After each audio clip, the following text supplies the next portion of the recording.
even said, my name is Adam Jones, Group Account Director of the Liftshare Group, which encompasses Liftshare and our new brand Mobility Ways, which I'll touch on just shortly. But let me just dive into this and just go through a little bit around who we are, a little bit of a background. So our new mission that's been established over the last 12 months is to make zero carbon commuting a reality. So I think we understand, and as Julian's already touched on, the emissions from the transport sector, the reduction of those emissions is just not good enough. But you may know us as Liftshare. We've been doing this for 22 years. We work with a huge host of organisations across multiple sectors, from local authorities, airports, manufacturing, etc. And what we've been able to do is just help them over the last 22 years to better utilise their car parking spaces, to offer their staff the incentive of guaranteed parking, and also all of the great benefits that come alongside that, the CO2 reductions and the fuel savings from employees, the health and well-being of just being alongside somebody on that commute into work. So what we have done, 12 months ago, as we all know, the world kind of stopped moving. Almost overnight, people's commuter habits completely changed. And rather than just sort of sitting on our hands, we wanted to be really proactive. And it's allowed us during this time just to fast track some of the innovation that we already had, and take our scope from just Liftshare specific to focusing on the commute as a whole, and addressing the emissions really that come from the commute and the transport sector. And I think it's important to sort of focus and understand, why is this important? Why are we bothering to look at this? As Julian's already said, over the last 30 years, the transport sector has reduced emissions by 3%. Compare that to the energy sector at 64%. We've now got that unwarranted title of being the highest emitting sector. And what we wanted to do with Mobility Ways is start to play our part in addressing those emissions.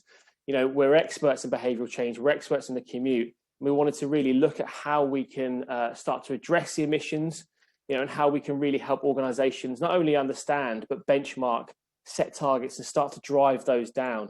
The commute makes up 18 billion kilograms of CO2 annually, and it's 5% of total emissions from the UK.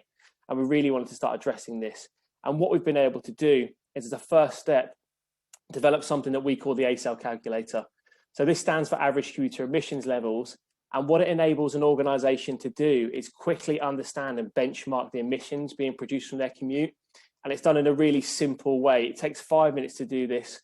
All you would do is input your travel survey data, and then using our system and the latest DEFRA assumptions, we're able to calculate the modes being used, the emissions from those modes, to produce a whole emissions for an organisation or a region, and then divide that by the number of workers or commuters across the region to get your average commuter emissions levels. As you can see in front of you for this organisation, they've got a score of 719 kilograms of CO2 per commuter annually. We can then look against the national average. And if you've got 2040 or 2030 net zero targets, what we do understand is that in order to hit those, we need to be able to at least halve the emissions by that halfway point. So if it's 2040 target, at least halving them by 2030. And of course, taking learnings from the energy sector, I'm sure you've all seen this infographic before. If you've ever bought a washing machine or a house, the EPC certificate was really important that we adopted something that was instantly recognisable. And what we've been able to do by doing this and taking 2011 census data is be able to give an ACEL score for every single region across the UK. So just in keeping with Lorna's region, we've taken Aberdeenshire here, and we can see that they've got an ACEL score based on that data of 686.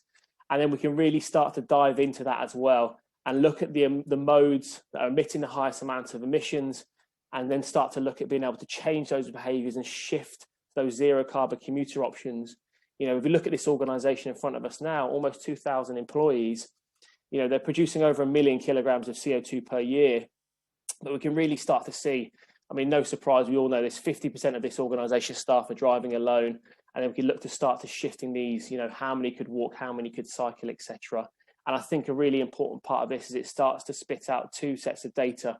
How many car parking spaces are going to be needed based on those survey responses, and also how many cycling parking spaces are going to be needed based on those survey responses. And you can start to adjust and think about your parking and utilising the existing parking spaces in a better way.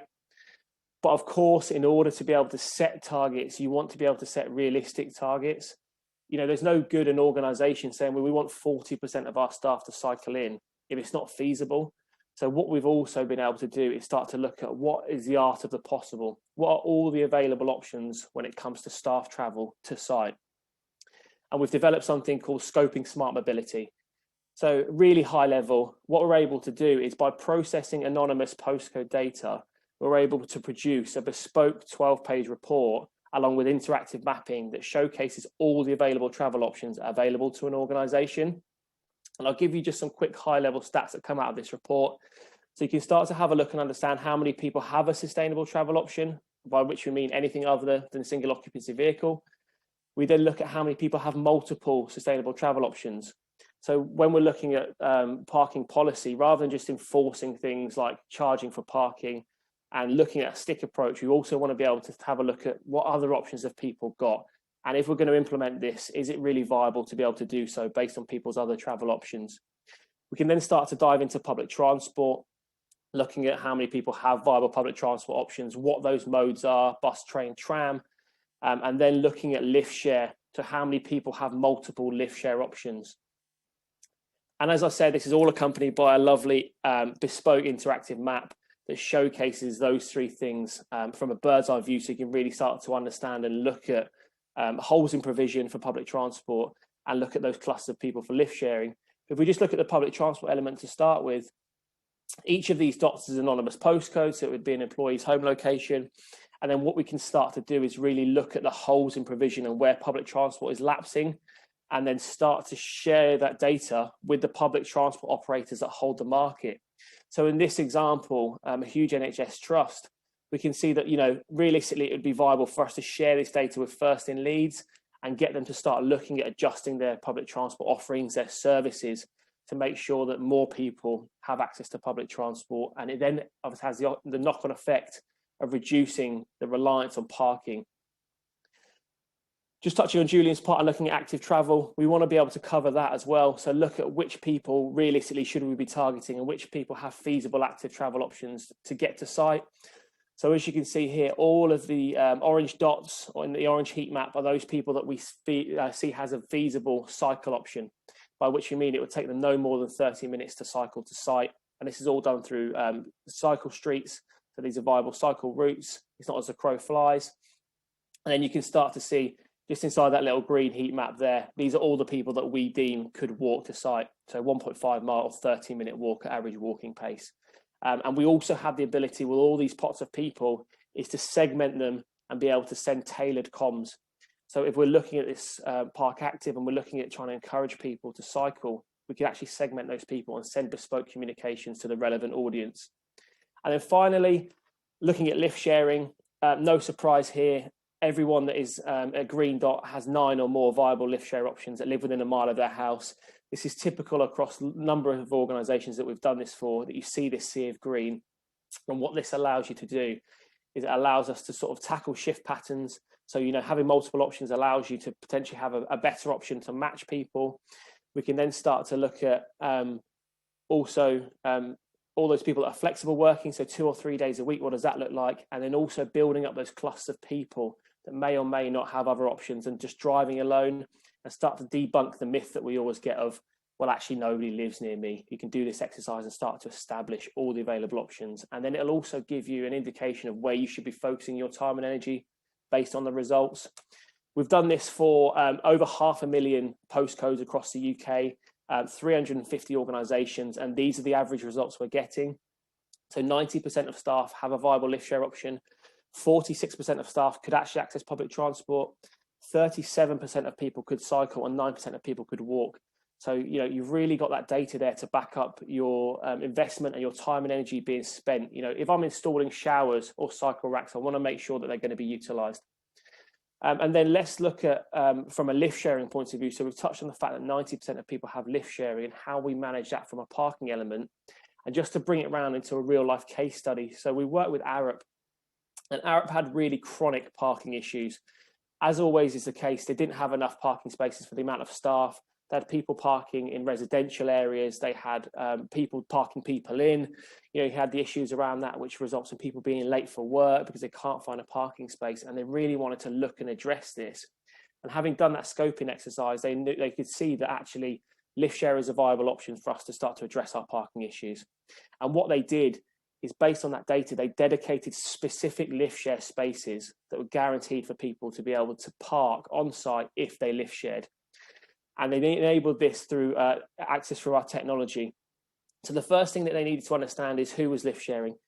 And through our technology, once you sign up to the system and download the app, you have the ability to prove that you're lift sharing. And we do this really simply, a 5-second action of scanning a QR code, which we've all been doing over the last 12 months. If ever you've got to check in anywhere with COVID restrictions, we know how to do this.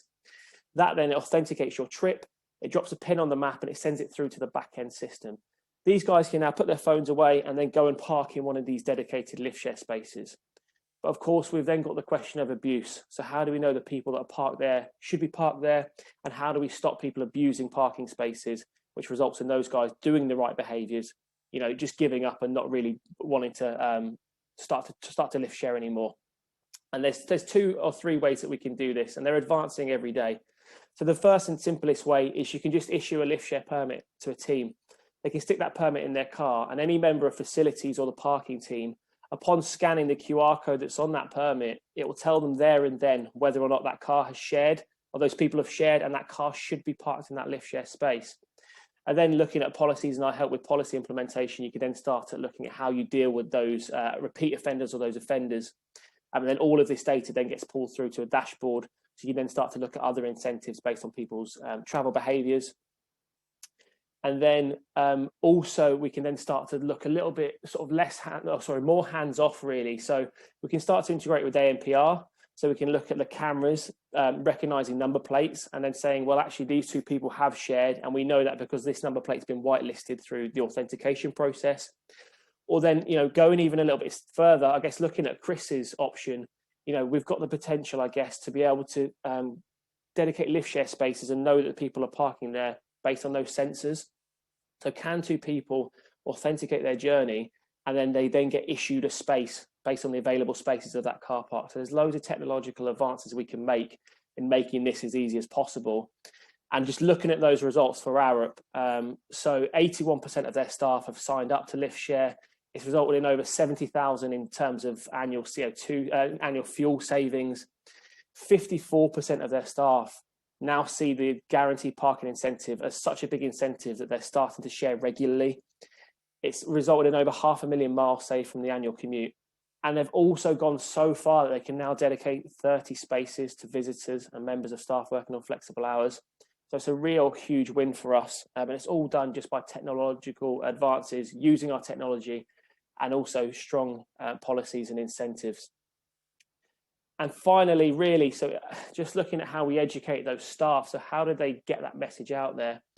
They've started to send out, or they did send out, personal travel plans, which enables an individual to either go on and do one themselves, or they can send it all out in bulk to every single member of their staff. But it'll start to pull through all the individual options for people to travel to site.